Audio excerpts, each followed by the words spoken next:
The evening of Friday, May 30th, 2025, settled over Wenatchee, Washington, with the familiar rhythm of a weekend beginning. For Whitney Decker, however, an undercurrent of unease was starting to build. Her three daughters, 9-year-old Peyton, 8-year-old Evelyn, and 5-year-old Olivia, were due back from a scheduled visitation with their father, Travis Decker. The agreed-upon return time was 8 p.m. Please continue to leave your cities in the comments. It's very inspiring to me. Thank you for your incredible support of my channel. Make sure to subscribe and consider becoming a channel sponsor to help continue raising awareness about these important issues. Please share this video with your friends. The little angels deserve to be remembered. Let's get back to the case. As the minutes ticked past, turning 8 o'clock into a memory, Whitney's anxiety grew. This wasn't typical. By 9 p.m., with no word from Travis and her calls to his phone going unanswered, a knot of dread tightened in Whitney's stomach. She knew Travis had been struggling, his life veering off course in ways that had deeply concerned her. But the girls, they were his world, or so she had believed. By 9:45 p.m., the facade of calm she might have been trying to maintain crumbled. Whitney contacted the Wenatchee police, her voice likely laced with the fear that something was terribly wrong. Her 3 little girls were missing. The initial response from law enforcement would become a painful point of contention. The Wenatchee police, on the ground and speaking with Whitney, reportedly wanted to issue an Amber Alert. This urgent system, designed to galvanize public attention when a child is believed to be abducted and in imminent danger, blasts information to phones, broadcasts, and highway signs. It's a powerful tool.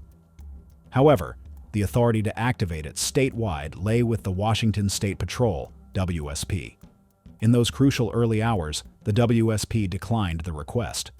Their rationale, as later explained, was that the situation didn't meet the strict criteria.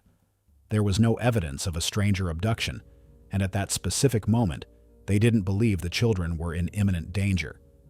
Custody disputes, they noted, often involved late returns, and overusing the Amber Alert system could lead to public alert fatigue, diminishing its effectiveness when truly critical. This decision left Whitney and the local officers frustrated.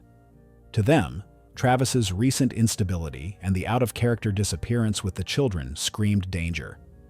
It wasn't until Saturday, May 31st, as more information began to surface and the hours without contact stretched on, that the Washington State Patrol activated an endangered missing person alert for Peyton, Evelyn, Olivia, and their father, Travis. While this alert disseminated information to law enforcement agencies, it lacked the widespread, immediate public reach of an Amber Alert. It didn't trigger the same urgent notifications on citizens' phones or flash across digital billboards. For Whitney, the distinction was agonizing. The clock was ticking, and she feared the type of alert issued wasn't loud enough to find her daughters in time. The longest night of her life was bleeding into an even more terrifying day. Travis and Whitney Decker's story began like many others, a decade-long marriage that, from the outside, might have seemed ordinary. Travis had served his country, first as a U.S. Army soldier from 2011 to 2013, a period that included a deployment to the rugged, hostile terrain of Afghanistan. Later, he joined the Washington National Guard. But the experiences of war, particularly in a place like Afghanistan, often leave invisible scars. For Travis, these manifested as significant mental health challenges. He was diagnosed with post-traumatic stress disorder, PTSD, and around the time his marriage to Whitney was dissolving, borderline personality disorder. Friends and family noted his struggles with depression. Accessing consistent and effective help through Veterans Affairs proved difficult, a common plight for many returning service members navigating a complex and often overwhelmed system. The fabric of their family life began to fray, and in 2023, it was Travis who initiated the divorce. His reasoning, as stated in court filings, was a heartbreaking admission. He felt like he wasn't worth it. This profound sense of inadequacy seemed to accelerate his downward spiral. His life became increasingly unstable. He stopped attending required National Guard drills over a year before the tragic events, and was reportedly in the process of being disciplinarily discharged. Homelessness became a grim reality. Travis was living out of his truck, sometimes taking shelter at the local armory where he was once a member. This instability became the focal point of a custody battle in September 2024. Whitney, deeply concerned about Travis's deteriorating mental state and his precarious living conditions, petitioned the court to modify their custody agreement. She expressed that while he had made great sacrifices for the country and loved his daughters deeply, he needed to get better, and she felt overnight visits were unsafe under the circumstances. The court partially agreed. Travis's overnight visitations were revoked due to his lack of stable housing. However, he was still permitted unsupervised daytime visits, including 3 hours every Friday night and 8 hours every other weekend. Whitney later conveyed through her attorney that Travis remained an active father, attending the girls' dance recitals, school plays, and soccer games. She described him as a loving father, despite his internal battles. However, there were darker undertones. While Whitney officially denied any history of domestic violence to the courts, a neighbor painted a different picture. This neighbor claimed to have witnessed signs of physical abuse, alleging that Travis had beaten Whitney, and recounted seeing Travis with a bruised face on one occasion and Whitney with a broken arm and a sling on another. Whitney, the neighbor suggested, might have downplayed these incidents, perhaps fearing it would completely sever Travis's access to the children, never imagining the violence could extend to them. This conflicting information added another layer of complexity to the already fractured family dynamic, a family now at the precipice of an unimaginable tragedy. As investigators began to peel back the layers of Travis Decker's life in the days leading up to his disappearance with his daughters, a chilling narrative of potential premeditation started to emerge. This wasn't looking like a spontaneous act of a desperate man, but something considered, perhaps even planned. Digital footprints left on his Google account revealed a startling line of inquiry. On May 26, 2025, just 4 days before he picked up Peyton, Evelyn, and Olivia for that final visit, Travis was searching for ways to escape. His search history included phrases like, "How does a person move to Canada?" "How to relocate to Canada?" and "Jobs in Canada." He even clicked on an official Canadian government employment website. This wasn't idle curiosity. It suggested a man contemplating a drastic life change, one that involved crossing an international border. Further evidence supporting a pre-planned scenario came from cell phone data. Records indicated that Travis had visited the remote Rock Island campground area, the very place where his truck and, tragically, his daughters' bodies would later be found, at least a day before the girls went missing. This prior visit raised ominous possibilities. Was he scoping out the location, familiarizing himself with the rugged terrain? Or perhaps, as some investigators theorized, was he caching supplies, preparing for a period of evasion in the wilderness he knew so well? Chelan County Sheriff Mike Morrison would later state that Decker could have scoped out this area before and has the ability and knowledge to survive for a long period of time out there. The final hours of the girls' lives began to come into focus, pieced together from Whitney's account and electronic data. Travis collected Peyton, Evelyn, and Olivia from their mother's home around 5 p.m. on that fateful Friday, May 30th. He exchanged a few words with Whitney, a seemingly normal departure, ending with his assurance, "Hey, I'll see you at 8 p.m. Soon after, surveillance cameras captured his white 2017 GMC Sierra pickup truck traveling west from Wenatchee, heading up Highway 2 towards the formidable Cascade Mountains. This route led directly towards Leavenworth and the dense national forests that would become the epicenter of the search. As Friday night bled into Saturday and Saturday into Sunday, the search for the missing family intensified. Law enforcement efforts began to zero in on the mountainous wilderness of Chelan County, near the tourist town of Leavenworth. Acting on leads and tracking data, officers focused their attention on a remote area nestled between Icicle Road and Chumstick Road. This region, characterized by dense forests, steep embankments, and the nearby Rock Island campground, was known for its challenging terrain. At dawn on June 2nd, a search covering the mountainous terrain around Chelan led to a tragic discovery. First, sheriff's deputies found Travis Decker's abandoned car near the campground. This discovery confirmed their worst fears. Shortly thereafter, just 100 meters from the car, in the depths of the forest, the bodies of his 3 daughters, Peyton, Evelyn, and Olivia, were found. From that moment on, the missing persons case turned into a serious criminal investigation that shook not only the family and loved ones, but the entire community. This was not an accident or a tragic mistake. It was a deliberate, frighteningly cold-blooded act.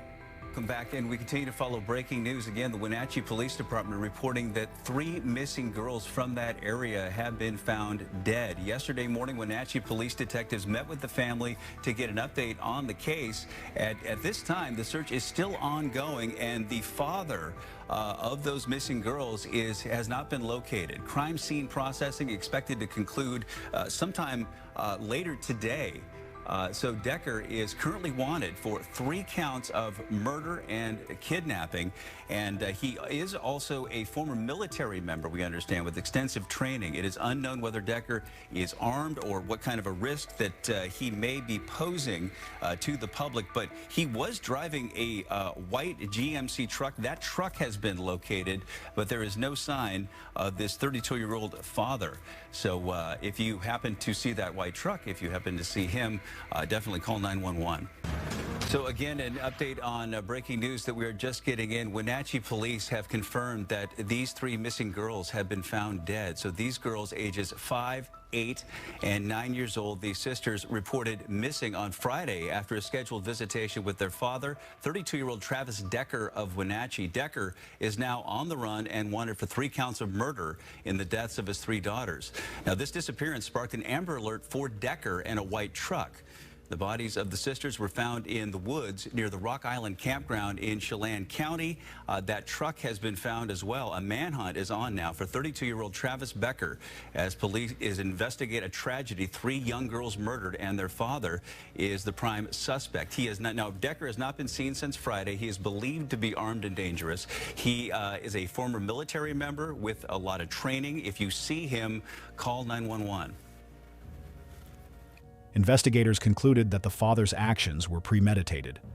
There was no panic in his actions, only calculation. The evidence found at the scene only reinforced the theory that everything had been planned in advance. The search for Travis Decker after that became more than just a missing persons case. It turned into a massive manhunt for a man accused of a heinous crime against his own children. The quiet forest that witnessed this tragedy now holds the memory of innocent lives cut short too soon. The names Peyton, Evelyn, and Olivia have become symbols of pain, loss, and the need to rethink how society responds to warning signs in families experiencing crisis. Decker's white GMC Sierra pickup truck, abandoned nearby, became a focal point for forensic examination. 2 bloody handprints were discovered on the tailgate. Preliminary analysis of the blood samples revealed a chilling detail. One sample was identified as male human blood, strongly believed to belong to Travis Decker himself. The other sample was non-human. This raised questions, particularly as investigators also found the family dog at a nearby campsite. The campsite itself, within walking distance of the truck, showed signs of recent activity: a tent, a cooler, and the remnants of a campfire. The dog, thankfully, was alive, though clearly frightened. It was taken by a local humane society for care. The non-human blood suggested the dog might have been injured during the horrific events, or perhaps tried to intervene.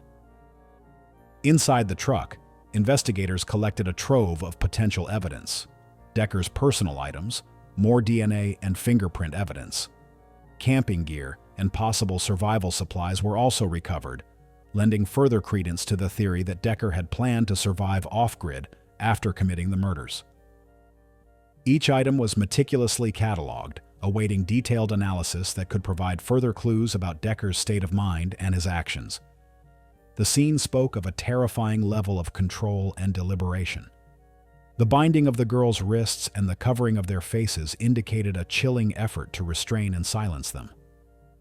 One investigator described the scene as leaving even veteran officers shaken.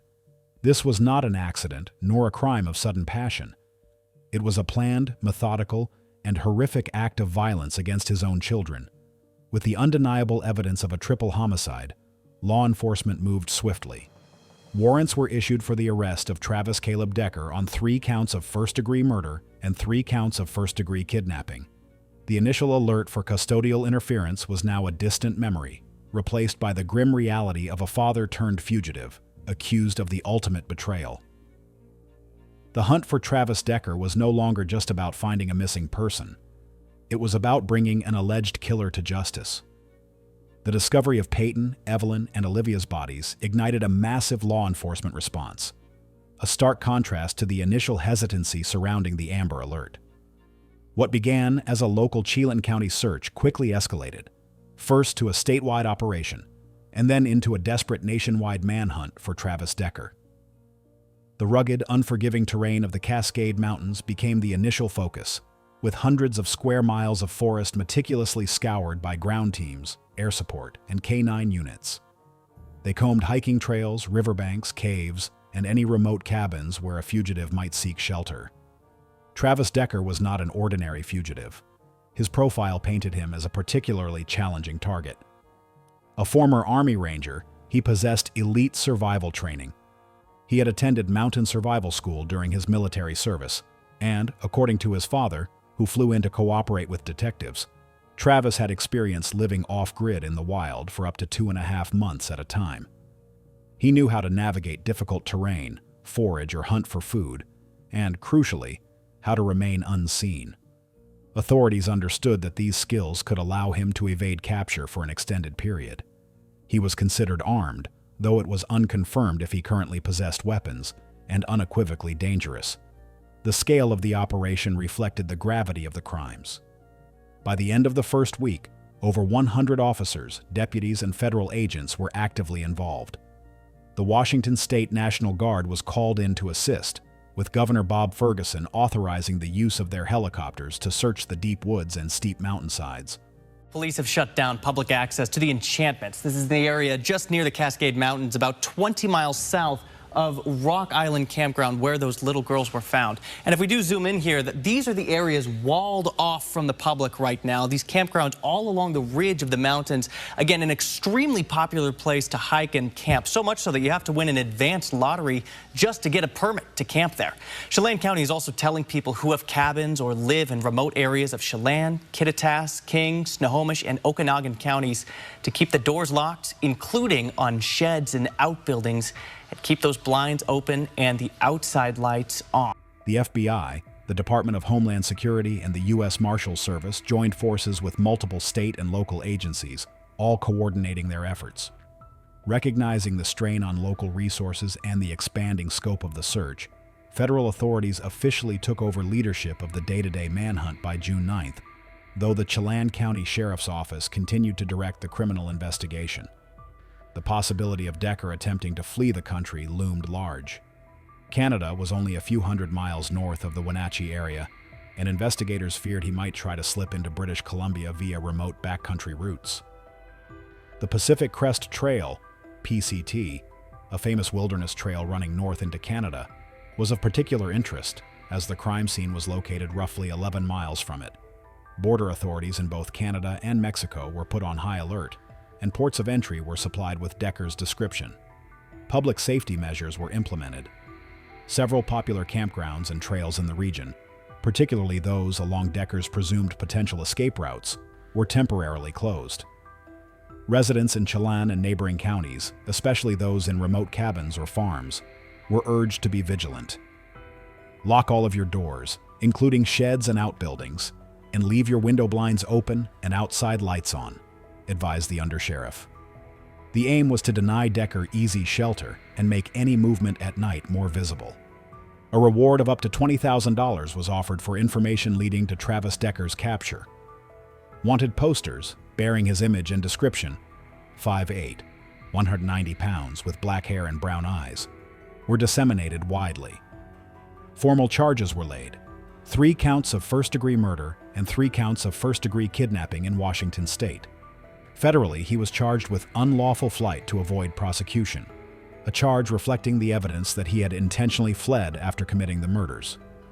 The message from law enforcement was clear: Travis Decker would face justice, no matter where he was found.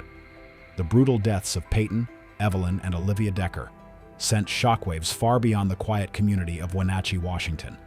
A profound sense of grief, anger, and disbelief settled over their hometown. Lincoln Elementary School, where the three bright, smiling sisters had been students just days before, became a place of mourning. Counselors were dispatched to support classmates and staff struggling to comprehend the senseless loss. Makeshift memorials, adorned with three small crosses, toys, flowers, and handwritten notes, sprang up as the community grappled with the tragedy. So I'm Amy Edwards, and this is Mark Belton, and we are both friends of Whitney Decker and the Decker family. To our community, the Wenatchee Valley, thank you. The outpouring of love, generosity, and support has been overwhelming, not only here in the Wenatchee Valley, but from the communities around the world. We are deeply moved and profoundly grateful. Seeing everyone come together and unite in support of this family has been humbling and reminds us of what makes the Wenatchee Valley so special. That compassion has been a source of light in this dark hour. This valley helped nurture the creativity, confidence, and joy that Peyton and Evelyn and Olivia shined so brightly.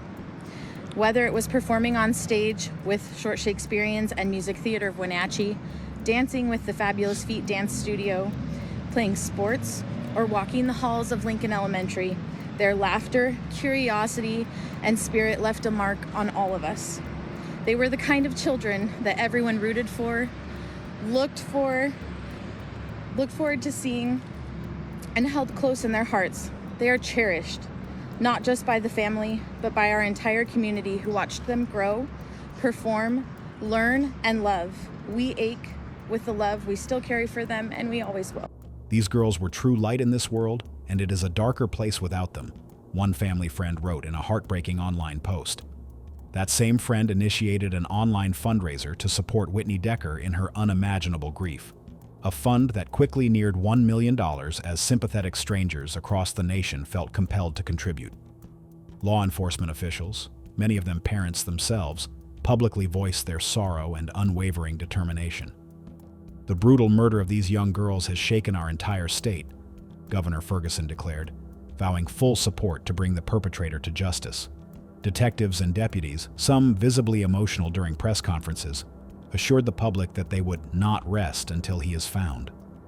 The intense media coverage also reignited the painful debate surrounding the initial decision not to issue an Amber Alert.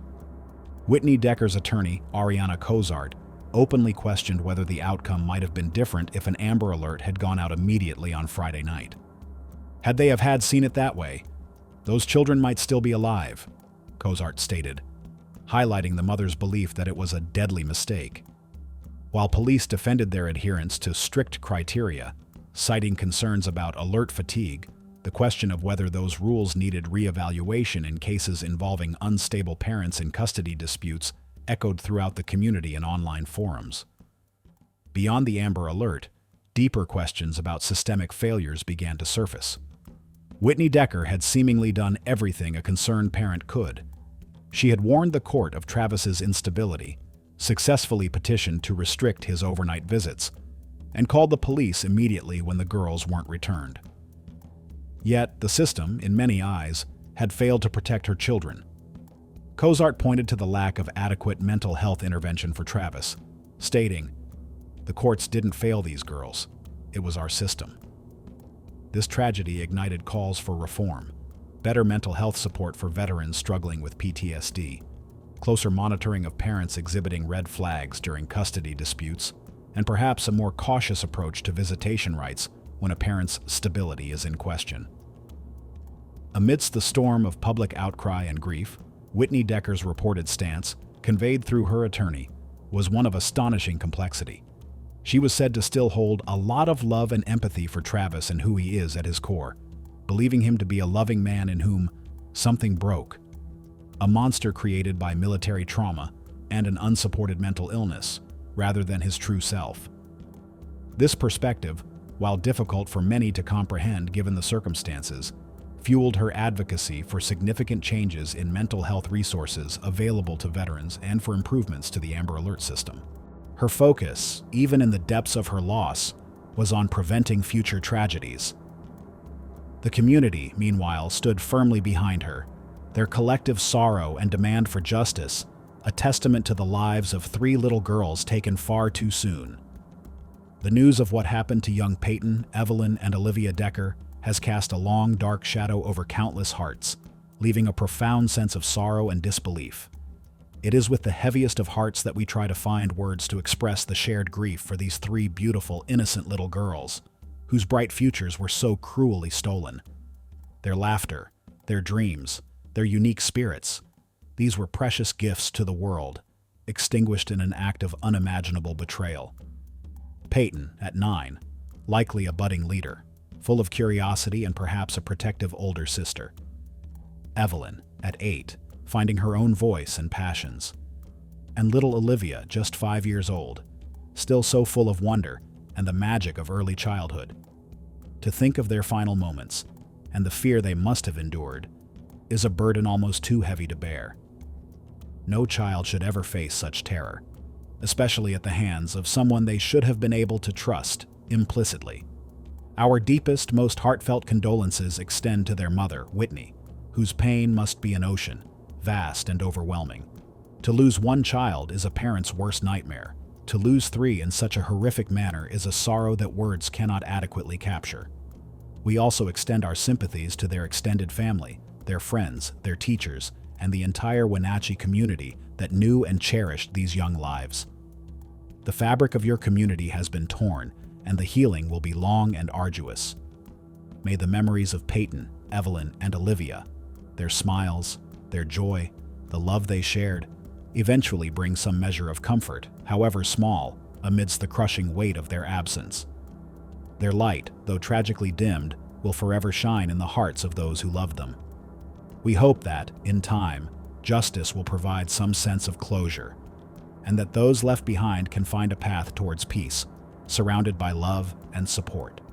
The world mourns with you for these precious little angels.